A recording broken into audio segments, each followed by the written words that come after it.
Hi, Mitch Nichols here with Con Dynamics. Um, Part three here, looking a little further into the 2011 data set.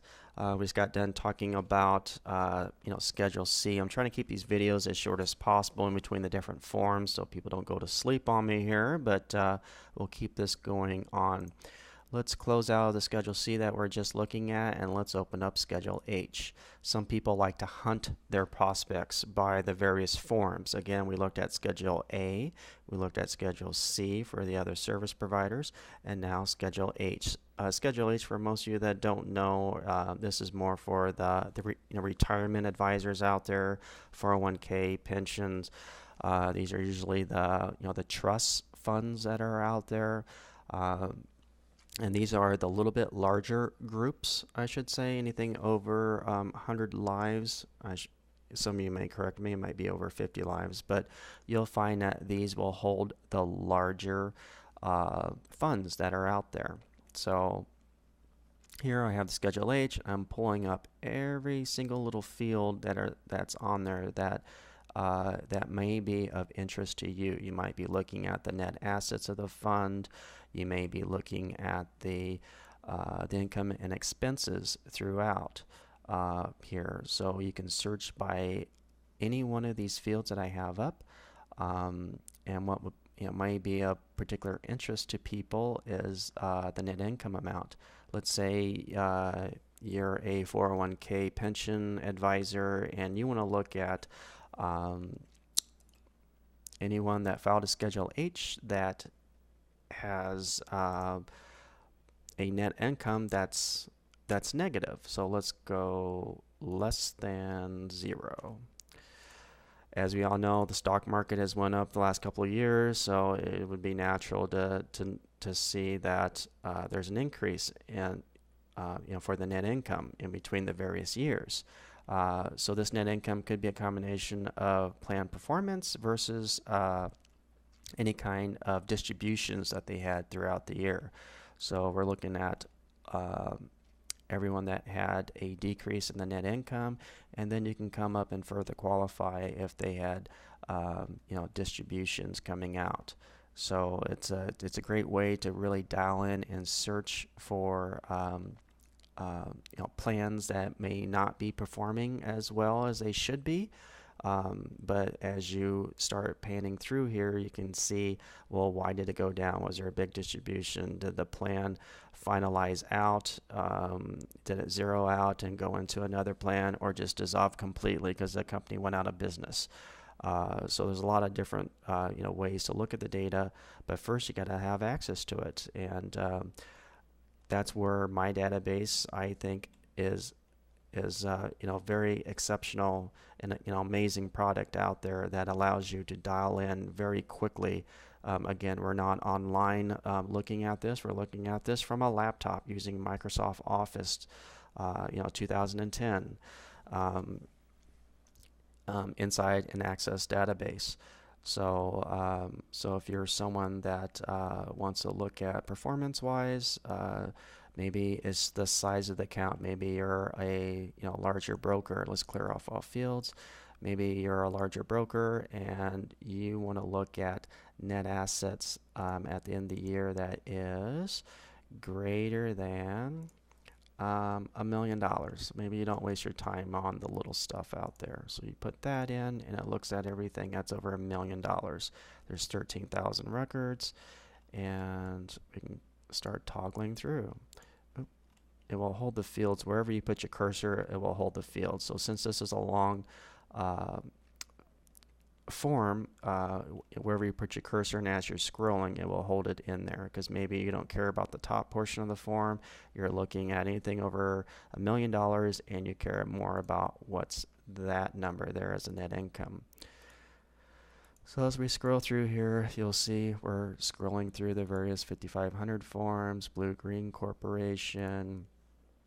Let's put that down in the second one so it doesn't black it out for me there. Premier Medical Group, and just scrolling through here. Now again, do I want to click 13,000 times on here? No, my finger's going to have carpal tunnel after a while, so I don't care about Eagle Materials down in Texas.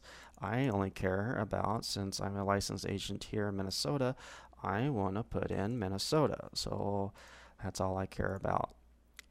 Maybe over the weekend I might care about what's down in Texas, but for right now I only care about what's in Minnesota right now. That's over $1 million in there. There's 472 records. Now these are the ones that I want to focus more time on, focus my market activity, my marketing dollars toward these clients.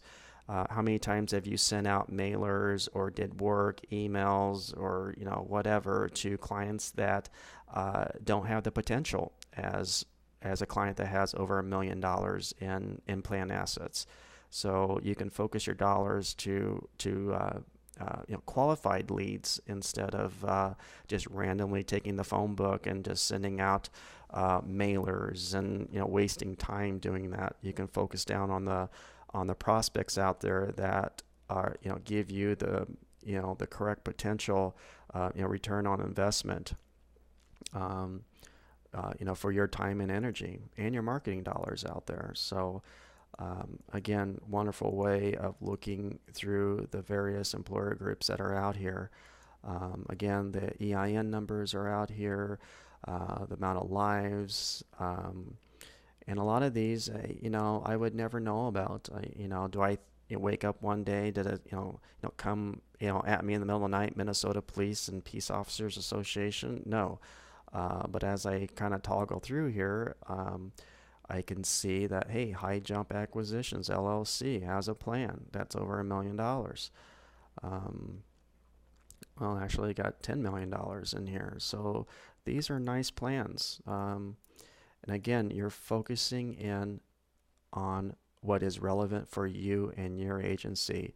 Or if you're an insurance carrier, you're focused in on, because this is, very hard to get at, this data. It's to be able to, at your fingertips, be able to dial in like this, and how quickly it does this is incredible. So never before has this been out there on the marketplace. So it's kind of neat, especially if you want to look at the national plan, look at the market share by carrier, by broker. It's just very neat. I've known nothing else that that can get you to the data as quick as this can, and for the price too. The price is everything, right? I mean, we don't have unlimited budgets out there. So again, trying to keep these videos short. I'm going to jump over to the Schedule I. Again, if you missed it in the first couple of parts here, if you find the right data set on this, I can quickly go to external data and download this to Excel. Let's go in there. So it should jettison out 472 data records for us, and it does. And here's the records coming out. So it's just incredible on how quickly that you can come in.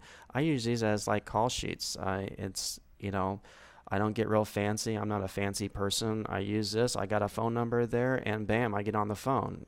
Looking at this, you can only look at it for so long. You got to take action at some point in time. Either you can import this information into your CRM tool. All the CRM tools out there, the various ones, they have a certain sequence they want you to have the data in.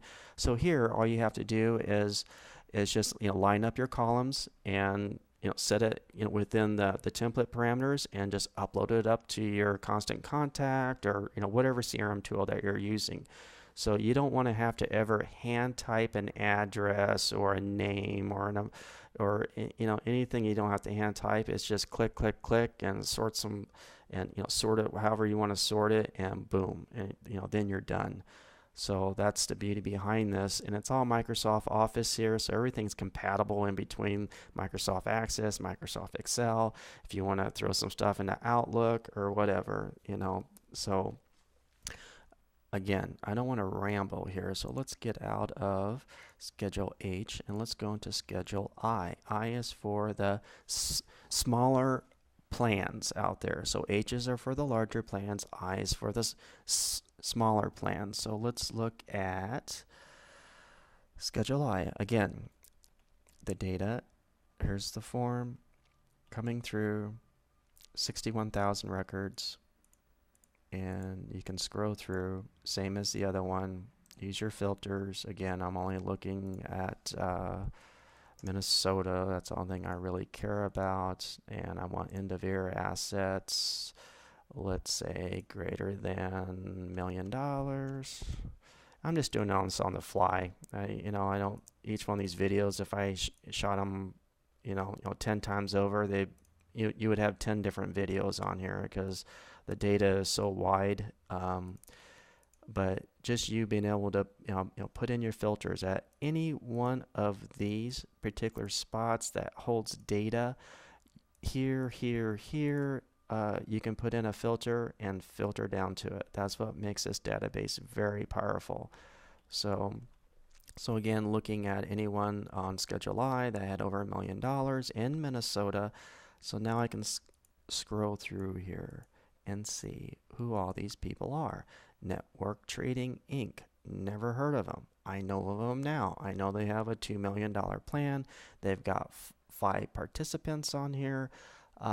So if I was a financial planner, I would make sure Network Trading Inc. was in my space. My marketing people would know, hey, insert these guys in.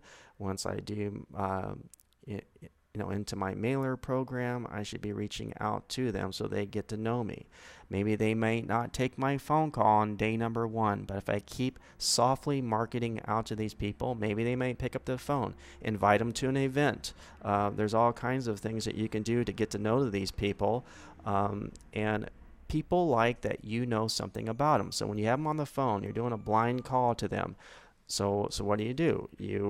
You can say, hey, I can see that you have over $2 million on your schedule.